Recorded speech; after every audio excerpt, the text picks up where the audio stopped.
सभी भाई बहनों को जय मसीह की। आप सभी दर्शकों का हमारे YouTube चैनल में स्वागत किया जाता है। हम आए हैं एक नए संदेश के साथ, 7 तुरहियों का फूंका जाना। प्रकाशित वाक्य 8 अध्याय। तब वे 7 स्वर्गदूत जिनके पास 7 तुरहियां थी उन्हें फूंकने को तैयार हुए।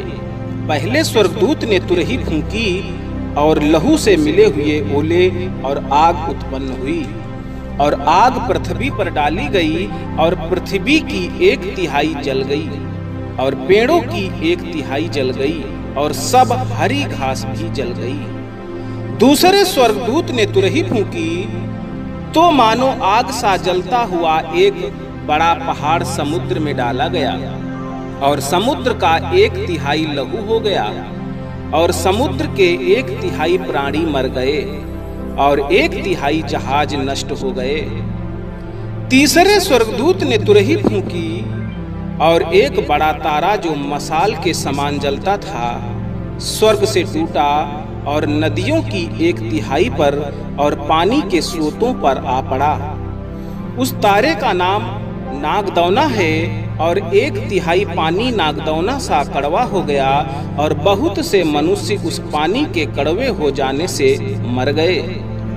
चौथे स्वर्गदूत ने तुरही फूंकी, और सूर्य की 1/3 और चांद की 1/3 और तारों की 1/3 पर आपत्ति आई, यहाँ तक कि उनका 1/3 अंग अंधेरा हो गया, और दिन की 1/3 में उजाला न रहा, और वैसे ही रात में भी।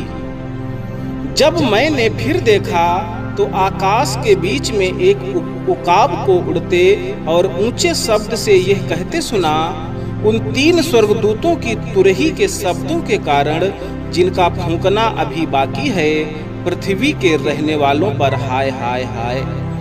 जब 5वें स्वर्गदूत ने तुरही फूंकी तो मैंने स्वर्ग से पृथ्वी पर एक तारा गिरता हुआ देखा, और उसे अथाह कुंड की कुंजी दी गई।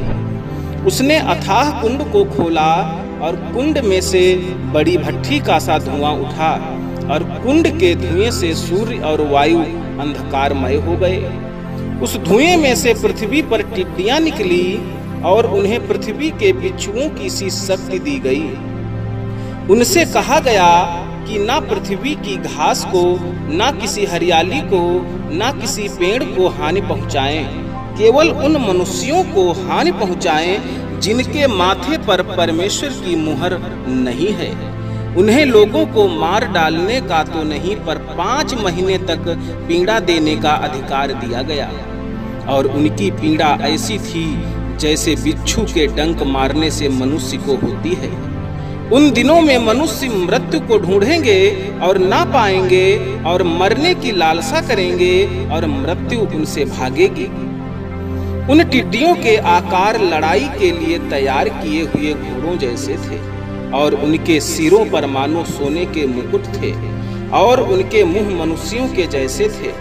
उनके बाल स्त्रियों के बाल जैसे, और दांत सिंहों के दांत जैसे थे। वे लोहे की सी झिलम पहने थे, और उनके पंखों का शब्द ऐसा था जैसा रथों और बहुत से घोड़ों का जो लड़ाई में दौड़ते हैं। उनकी पूंछ बिच्छुओं की सी थी, और उनमें डंक थे, और उन्हें 5 महीने तक मनुष्यों को दुख पहुंचाने की जो शक्ति मिली थी वह उनकी पूंछों में थी। अथाह कुंड का दूत उन पर राजा था। उसका नाम इब्रानी में अब्दोन और यूनानी में अपुल्योन है।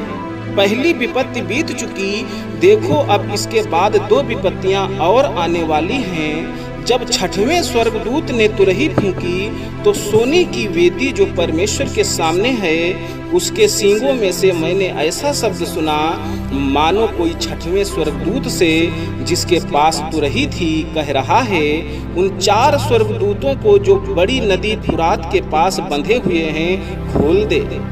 वे चारों दूत खोल दिए गए जो उस घड़ी और दिन और महीने और वर्ष के लिए मनुष्यों की 1/3 के मार डालने को तैयार किए गए थे। उनकी फौज के सवारों की गिनती 20 करोड़ थी। मैंने उनकी गिनती सुनी। मुझे 10 दर्शन में घोड़े और उनके ऐसे सवार दिखाई दिए जिनकी झील में आग और धूम्रकांत और गंधक की सी थी, और उन घोड़ों के सिर सिंहों के सिरों के समान थे, और उनके मुंह से आग, धुआं और गंधक निकलते थे।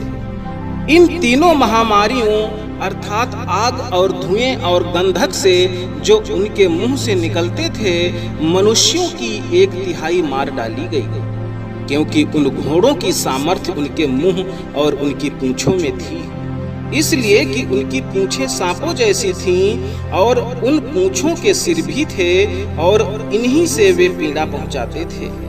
बाकी मनुष्यों ने जो उन मरियों में से मरे थे, अपने हाथों के कामों से मन ना फिराया कि दुष्ट आत्माओं की और सोने की, चांदी और पीतल और पत्थर और काठ की मूर्तियों की पूजा ना करें, जो ना देख, ना सुन, ना चल सकती हैं, और जो खून और टोना और व्यभिचार और चोरी उन्होंने की थी, उनसे मन ना फिराया।